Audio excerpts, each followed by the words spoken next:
My life plunged into the pages of a dark romance novel, and I was cast as the stand-in boyfriend for the beautiful, broken female lead. I spent 2 years helping her heal, putting the pieces of her life back together. But after I left, she followed me out of the story and into the real world. Now, facing the woman whose obsession once drove her to madness, I have to ask myself, can I trust that she's really changed, or is it time to run again? 1. The rain tapped a restless rhythm against the window of my high-rise office. I leaned back in my chair, staring at the screen, my heart a tangled mess. 3 months ago, I was trapped inside the world of a novel called Vance's Vow, desperately trying to save its main character, Clara Reed. Thinking back, it all feels like a bizarre, feverish dream. Clara, a woman the author had painted with strokes of paranoia and obsession, was driven to the edge by the betrayal of the novel's hero, Julian Vance. In the book, she'd imprisoned him and hurt those around him, ultimately choosing to end her own life and take him with her in the story's tragic finale. And me? I was just an ordinary editor for an online fiction platform. After pulling an all-nighter, I died from exhaustion and somehow woke up inside the story. I had been physically pulled into the narrative, cast as a nobody who just happened to look exactly like Julian Vance, a perfect substitute. I spent 2 full years doing everything I could to understand her, to be patient with her, to help her heal. I went with her to therapy, helped her learn how to trust people again, and supported her step by painful step as she clawed her way out of the darkness. 2. Just when I thought we'd finally made it, that everything was going to be okay, the original hero, her great lost love, Julian Vance, came back from overseas. The moment he returned, I saw the old light reignite in her eyes. In that same instant, I saw my own place in her heart for what it was. I was nothing more than a placeholder, a tool she'd used to fill the void. So, I chose to leave, and in doing so, I found my way back to the real world. "Mr. Evans, your coffee." My assistant, Kevin, walked in, interrupting my thoughts. "Thanks." I took the mug, the bitter taste spreading across my tongue. While I came back to reality, I discovered I was now the general manager of a successful media company. Maybe it was compensation from whatever cosmic force sent me there. Maybe it was just fate, but my life was by all accounts pretty good. So why couldn't I stop thinking about her? I remember the way she looked when she cried, the stars that lit up in her eyes when she smiled, the warmth of her arms wrapped tightly around me. "Mr. Evans," Kevin said, poking his head back in, a strange look on his face. "There's a young woman at the front desk asking for you. Says it's urgent." My chest tightened. "What does she look like?" "She's beautiful, but she looks exhausted. She's been crying. She said her name is Clara Reed, and that you would definitely see her." The coffee mug slipped from my grasp, shattering on the hardwood floor. Clara, how could she be here? How could she have crossed over from a fictional world into reality? "Mr. Evans, are you okay?" Kevin asked, his voice laced with concern. I took a deep breath, my mind racing. "Send her up." 3. The office door swung open, and a familiar figure appeared in the doorway. Clara stood there in a simple white dress, her hair slightly disheveled. Her eyes were red and swollen from crying. She was thinner than I remembered, so fragile she looked like a strong gust of wind could carry her away. "Leo," she whispered, fresh tears welling up the moment she saw me. "You're really here?" I struggled to keep my voice steady. "How is this possible?" "I don't know." She shook her head, tears streaming down her face. "All I knew was that I had to find you. From the day you left, I started searching. I looked all over the city. I asked everyone I could. And then one day, I just appeared here." I stared at her, a whirlwind of emotions churning inside me. Her presence here defied all logic. "What are you doing here, Clara?" I asked, my tone colder than I intended. 4. She walked toward me, her steps hesitant. "I know I was wrong, Leo. I shouldn't have treated you like that. Shouldn't have used you as a substitute. I finally understand now. The person I love is you, not him." "That's enough." I shot up from my chair. "Clara, get a grip. The person you love will always be Julian Vance, the real Julian Vance. I was just an imposter, a stand-in." "No," she cried, shaking her head frantically. "It wasn't until he came back that I realized. It wasn't him I missed. It was you. After you were gone, I thought about you every single day. I thought about you taking me to my therapy appointments, about the meals you cooked for me, about the warmth of your arms when you held me and told me everything would be okay. I turned away, unable to look her in the eye. Leo, don't you remember? Her voice cracked. That night during the thunderstorm, I was so sick. You stayed by my side all night. You told me that no matter what happened, you would never leave me. Her voice dissolved into a sob. But you lied. You left. I squeezed my eyes shut as the memory flooded back. She'd been burning up with a fever, trembling in my arms. I had held her close, whispering promises that I would always be there, that I'd never let her go. I only said that because I felt sorry for you. I forced myself to say, Clara, you need to go back. Go back to your world, back to Julian Vance. 5. I won't. She rushed forward and threw her arms around me, holding on with a desperate strength. I could feel the warmth of her body, smell the familiar scent of her perfume, and the walls I had built around my heart began to crumble. Leo, please, she sobbed in my shoulder. Don't push me away again. I know I hurt you, but please, just give me a chance to make it right. I gently pushed her away, looking at her tear-streaked face. Clara, you don't understand. We're from different worlds. We can't be together. Why not? She asked stubbornly. I found my way to you. Doesn't that prove that anything is possible? I let out a bitter laugh. Even if it is, are you so sure that it's me you love, and not just the idea of him? She faltered. Clara, have you ever considered, I pressed, that maybe what you're feeling right now is just the fear of loss, that you only think you want me because I'm gone. Maybe the person you truly love is still the real Julian Vance. No, it's not, she stammered, but the conviction in her voice had vanished. Seeing the confusion in her eyes felt like a knife twisting in my gut. Go home, Clara. I turned and walked to the window, putting my back to her. Go back to your world and live your life. Behind me, I heard her heart-wrenching sobs fill the silence of the room. 6. Clara didn't leave. The next day when I got to work, I saw her sitting in the coffee shop in the lobby of my building. She stood up the moment she saw me, but didn't approach. And so it went. Every day, she was there waiting.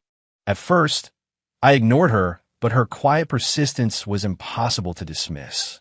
She grew more haggard each day. Sometimes I'd see her slumped in a chair, fast asleep. Mr. Evans, Kevin finally said after a week, that woman has been downstairs every day. She doesn't look so good. Maybe you should. It's fine, I cut him off, but I was lying to myself. I couldn't ignore her. That night, I worked late. As I walked out of the building, I saw her still waiting. The coffee shop had closed hours ago, and she was just standing by the glass doors, her thin frame shivering in the cold night air. I stopped, my heart aching as I looked at her lonely silhouette. Clara, I said. She turned, a flicker of surprise in her tired eyes. What are you still doing here? I asked. Waiting for you, she answered simply, her voice hoarse. Waiting for me to do what? To change your mind. She looked at me, a resolve in her eyes I had never seen before. Leo, I'm not giving up. I sighed, a wave of exhaustion washing over me. Clara, this is pointless. It's not, she insisted. At least I know I'm fighting for the love I feel. I looked at her, my resolve wavering in the face of her conviction. Are you hungry? I finally asked. She nodded, a glimmer of hope in her eyes. Come on, I said. I'll get you something to eat. 7. We ended up at a 24-hour diner. She ordered a bowl of soup, but barely touched it. You can't go on like this, Clara, I said. You're going to make yourself sick. I don't care, she said stubbornly. I'm not going to eat properly until you forgive me. I frowned. Are you trying to blackmail me? No, it's a plea, she said, her eyes earnest. Leo, I know I did so many things wrong, but I truly understand that now. I'm not asking you to forgive me right away, but please, just give me a chance to prove myself. And how would you do that? I'll do anything for you, she said seriously. I can learn to cook, to take care of someone. I can become the kind of person you'd want to be with. I shook my head. Clara, you should never change yourself for anyone. Then what do you want me to do? She asked, her voice edged with desperation. I was silent for a long time. Finally, I spoke. Clara, I need time. A spark of light returned to her eyes. Are you saying you'll give me a chance? I'm just saying I need time to think, I clarified. And during that time, I don't want you waiting for me outside my office anymore. She nodded quickly. I promise. but you have to promise you won't avoid me. Okay. For the next few days, Clara kept her word. She didn't show up at my building, but she texted me simple messages, asking if I was having a good day, if I'd eaten. At first, I replied. Then I stopped, but the texts kept coming every single day, until one afternoon, I received a different kind of message. Leo, I'm sick. It's pretty bad. If you still care about me at all, please come see me. Address: City General Hospital, room 1205. My heart dropped, no matter what had happened between us. I couldn't stand the thought of her being truly hurt. I rushed to the hospital and pushed open the door to her room. She was lying in bed, pale and hooked up to an 4. Clara. I hurried to her bedside. What happened? She looked surprised to see me. You came. Don't talk. How are you feeling? I asked, my voice tight with worry. I'm okay. Just a fever, she said weakly. The doctor said it was from exhaustion and not eating right. I frowned. What have you been doing? I've been learning to cook, she whispered. I want to learn how to make your favorite dishes. A warmth spread through my chest, but I kept my expression stern. You don't have to do that. I want to, she insisted. Leo, I'm not acting. I genuinely want change, to become someone who deserves you. I looked at her, and another one of my walls began to crumble. Just get some rest, I said. We can talk about everything else later. She nodded, then slowly reached out and took my hand. Leo, thank you for coming, she said, her eyes filled with a familiar warmth. I didn't pull my hand away. I just sat there in silence. Leo, can I ask you something? She said after a moment. What is it? Back in that world, when you were helping me, did you really mean it? Was any of it real for you? I hesitated for a long moment, then gave a slow nod. That's enough for me, she said with a faint smile. At least I know that for a little while, you truly did love me. I looked at her smile, and my heart ached. Clara, you don't have to say anything, she interrupted. I know you're still hesitant, still scared, but I'll wait for you, for as long as it takes. I squeezed her hand. Clara, if we were to really try this, can you promise me you won't ever become like you were before? I promise, she said, her gaze unwavering. I understand now. Loving someone isn't about possessing them. It's about wanting them to be happy. If the day ever comes that you don't love me anymore, I'll let you go. I looked into her eyes and saw nothing but sincerity. Clara, I said, I need more time. I know, she nodded. I'll be here. After leaving the hospital, I couldn't stop thinking about us. Clara had changed. There was no doubt about it. She was gentler, more considerate, but a part of me was still terrified to trust her completely. After all, I'd seen firsthand how obsessive and dangerous she could be. Mr. Evans, you seem a little down lately, Kevin remarked one afternoon. I shook my head. It's nothing. Is it about Miss Reed? He ventured. I glanced up at him. How do you know about that? Well, for the past few days, she's been helping out at the flower shop downstairs. She told the owner she was waiting for you to come around. The owner says she's a hard worker and a really nice person. I frowned. She's working at the flower shop? Yeah. You didn't know? I shook my head, immediately dropping what I was doing and heading for the elevator. The boutique florist was right next to my building's entrance. I pushed open the glass door and saw her immediately. She was watering a row of plants, her movements gentle and focused. Clara. She turned, her face lighting up when she saw me. Leo, what are you doing here? I heard you were working here. I am. The owner was kind enough to let me help out, she said. I wanted to learn a skill, so I can stand on my own 2 feet. I looked at her, a complex wave of emotions washing over me. You don't have to do this, I said softly. I want to, she replied earnestly. Leo, I don't want to be a burden to you. I want to be an independent person, someone who is worthy of you. My eyes fell to the flower she was holding, and a memory sparked. Do you remember? I asked. Back in that world, what was your favorite flower? She paused for a second, then nodded. Lilies. You said they represented pure love. I walked over to a bucket of white lilies and picked one from the bunch. Clara, I have to ask you one more question, I said. Anything. If one day, the real Julian Vance appeared in this world, who would you choose? She looked me straight in the eye, without a hint of hesitation. I would choose you. Why?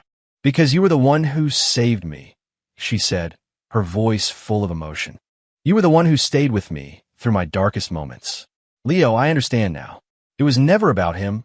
or his name, or his money. It was about his heart. And you have the kindest heart in the world. I looked at her, and the final wall around my heart finally came crashing down. Clara, you don't have to give me an answer right now, she said gently. I'll wait. I handed her the white lily. Clara, just give me a little more time. Please. She took the flower and nodded, a hopeful smile on her face. I'll wait. That night, I couldn't sleep. I replayed every moment we'd shared in that fictional world. Every smile, every tear, the feeling of her holding onto me for dear life. Maybe it was time to trust her. Maybe it was time to give us a real chance. The next morning, I went to work early, planning to talk to her. But when I got there, the flower shop was open, and Clara was nowhere to be seen. Is Clara here? I asked the owner. The owner shook her head. She left late last night. Said she had an emergency. A knot of dread formed in my stomach. I pulled out my phone and called her, but it went straight to voicemail. I spent the rest of the day searching for her. I went to the diner, the hospital, every place I could think of, but she was gone. Just as I was about to give up, my phone buzzed with a text message. Leo, I've gone back. Thank you for the wonderful time we had. Please forget me and live a happy life. I stared at the screen, a suffocating panic rising in my chest. She went back to the world of the novel. I wouldn't let her go. Not like this. I raced home, threw open my laptop, and pulled up the webpage for Vance's vow. I scrolled frantically, looking for any clue, any change in the story. But everything was exactly as it had been written. I tried to will myself back into that world, to find a way in, but nothing worked. I slumped over the keyboard, completely defeated. It was only then, in the crushing silence of my apartment, that I finally admitted the truth to myself. I was in love with her, not out of pity or guilt, but truly, deeply in love. And now, I had lost her. I couldn't give up. If she could find a way from her world to mine, there had to be a way for me to get back to hers. I became obsessed, diving into research on theoretical physics, metaphysics, urban legends, anything that might hold a clue. A month went by with no results. I was on the verge of despair when a small package arrived. Inside was a single, withered lily and a handwritten letter. It was from Clara. Leo, by the time you read this, I will be back in my world. I know you'll try to find me, but please don't. We come from different places, and we were never meant to be together. I am so grateful that you saved me, and I'll cherish the memories we made. But now it's time for both of us to get back to our own lives. Please forget about me. Find someone who truly belongs in your world. I will be in mine, wishing you happiness, always. Tears blurred my vision as I read her words.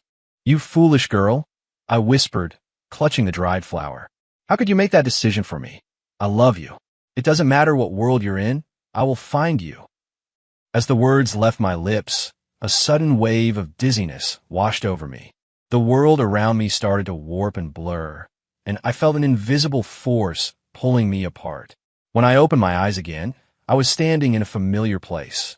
Julian Vance's sprawling penthouse apartment from the novel. I made it. I was back. Without a second thought, I ran to Clara's room and threw open the door. She was sitting by the window, holding a single white lily. Clara, I shouted. She spun around, her eyes widening in disbelief. Leo, how did you? I'm here to take you home, I said, striding toward her. No, you can't be here, she said, jumping to her feet. It's dangerous. He's back. I froze. Julian. Clara nodded, her eyes filled with fear. He knows I want to find you. He's furious. He said if I ever try to leave again, he would.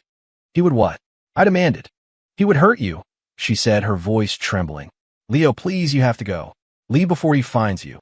I'm not leaving, I said firmly. Clara, I came here to take you with me, and I'm not leaving without you. You can't, I won't go with you, she shook her head. I can't let you get hurt because of me. Just then, the door swung open. A man walked in, the spitting image of me, but with an aura of cold arrogance. It was him, Julian Vance, the novel's true protagonist. His eyes landed on me, and a flash of fury crossed his face. So you're the imposter. I stared back at him, feeling a surge of raw hostility. I'm not an imposter. I'm the one who actually loves her. He let out a cold laugh. Love? Who do you think you are? You're just an accident, an outsider who stumbled into my story. What right do you have to love her? What right do I have? I shot back, my voice rising. What right do you? You're the one who hurt her, who betrayed her and broke her. I'm the one who spent 2 years helping her heal, staying by her side, and protecting her. Enough, he roared. Clara is my wife. She always will be. As for you, you should go back to wherever you came from. I'm not going anywhere, I said, standing my ground. Not unless Clara tells me herself that she doesn't love me. Julian's cold gaze shifted to Clara. Clara, tell him that I'm the one you love. Clara looked between the two of us, her face a mask of agony. She couldn't speak. Clara, you don't have to be afraid, I said gently. Just tell me the truth. She looked at me, and the tears she'd been holding back finally fell. Leo, I love you, she choked out. I really, truly love you. Hearing Clara's confession, Julian's face turned to stone. Clara, do you have any idea what you're saying? He threatened. You are my wife. You belong to me. I'm not your property. Clara suddenly yelled, her voice ringing with newfound strength. Julian, I'm not the same woman who used to love you blindly. I know what real love is now, and I know what real happiness feels like. You. Julian was stunned into silence. The man I love is Leo, Clara continued, her voice growing stronger with every word. He's the one who was with me, who saved me when I was at my lowest. All you ever did was cause me pain. I looked at her, overwhelmed with love and pride. Clara. Leo, let's go, she said, taking my hand. Let's leave this place and go back to our world. Leaving? Julian sneered. You think I'm just going to let you walk out of here? He moved to block the doorway. Julian, what are you doing? I asked, stepping in front of Clara. I'm making you stay, he said with a vicious look. Since you love this world so much, you can stay here forever. A sense of dread washed over me. What do you mean? I decide the rules of this world, he said calmly. I can let you in, and I can also make sure you never, ever leave. I stared at him, horrified. As the hero of this world, he had power I couldn't possibly fight. Leo, just go, Clara pleaded. Don't worry about me. I will never leave you behind, I said, then turned back to Julian. What do you want? It's simple, he said. Clara chooses. Either she stays with me, and I let you go, or she stays with you, and you both remain trapped in this world for eternity. Clara's face went white. You, how could you? It's just who I am, he said coldly. Make your choice, Clara. I looked at Clara, my heart breaking for her. No, she cried, shaking her head. I won't stay with him. Leo, I would rather be trapped here with you forever than spend another minute with him. I was moved beyond words, but also terrified for her. Clara, you can't. You have a whole life to live. You can't throw it away for me. You are my life, she cut me off. A life without you means nothing to me. I looked into her determined eyes and felt a surge of courage. All right, I said, squeezing her hand. Then we'll face it together. I looked Julian straight in the eye. We choose each other, no matter the cost. Julian stared at us, a flicker of some unreadable emotion in his eyes. You're really choosing this? He asked. Yes, Clara and I said in unison. He was quiet for a long time before letting out a heavy sigh. Maybe I really was wrong, he murmured. Clara, I thought I loved you, but I'm only just now realizing that all I ever loved was the feeling of possessing you, not you as a person. We watched him, waiting. Julian slowly walked to the window, his back to us. You know, he said, his voice barely a whisper, I always believed that if I was powerful enough, I could have anything I wanted. I'm just now learning that some things can't be taken by force. Clara tightened her grip on my hand. Julian, I'm jealous of him, he said, turning to look at me. I'm jealous that he's the one who can make you smile like that, the one who made you so gentle. All I ever did was make you miserable. Leo, he said, his eyes on me. Will you swear to me that you will never hurt her? Without a moment's hesitation, I nodded. I swear. I will spend my life protecting her and making sure she never feels an ounce of pain again. He seemed to be searching for something in my eyes. I believe you, he finally said, because I can see it. The light in your eyes is the same as the light in hers. Julian, you... Clara looked at him, stunned. I'm letting you go, he said. Go and live the life you want. I felt the air in the room begin to shift, to hum with a strange energy. Wait, I said suddenly. Julian, what will happen to you? He offered a sad smile. I'll stay here. I'll continue my story. Maybe I'll learn how to truly love someone. Julian, thank you, Clara said, her eyes wet with tears. I'll remember your kindness. Don't thank me. He shook his head. I'm just doing what I should have done a long time ago. Be happy, Clara. A bright light began to envelop us, and I felt a warm, pulling sensation. Leo, we're really leaving, Clara said, holding me tight. Yeah, I said, holding her just as tightly. We're going home. When we opened our eyes, we were standing on the sidewalk outside my office building. The familiar sounds of the city, the familiar skyline. We were back in the real world.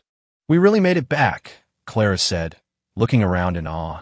I looked down at her, a wave of pure happiness washing over me. Clara, I'm never letting you go again, I said. I'm never leaving again, she smiled. Leo, let's go home. We walked hand in hand down the street, just another couple in the bustling city. Leo, Clara said suddenly, can I ask you something? Anything. If someday you get tired of me, will you tell me? I stopped walking and turned to face her, taking both of her hands in mine. Clara, I will never get tired of you. But if for some impossible reason that day ever comes, I will tell you. Because there should never be anything but honesty between us. She nodded. Me too. Leo, let's make a promise. No matter what happens, we'll always be honest with each other. Deal, I said, holding out my pinky. She laughed and hooked her pinky with mine. Pinky swear, we said together. 6 months later, we bought a small condo downtown and started our new life. Clara learned how to cook. She wasn't a master chef by any means, but everything she made tasted like heaven to me. I taught her how to drive, which was an exercise in terror, but she was a determined student. We went to the movies, we browsed through shops, we took long walks in the park. We lived a simple, happy life, just like any other ordinary couple. One evening, Clara came home bursting with excitement. Leo, I have great news. What is it? I asked. I got a job, she beamed.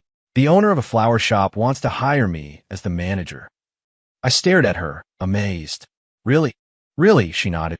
She said I have a great eye and I'm very meticulous. Leo, I can finally support myself. I pulled her into a hug.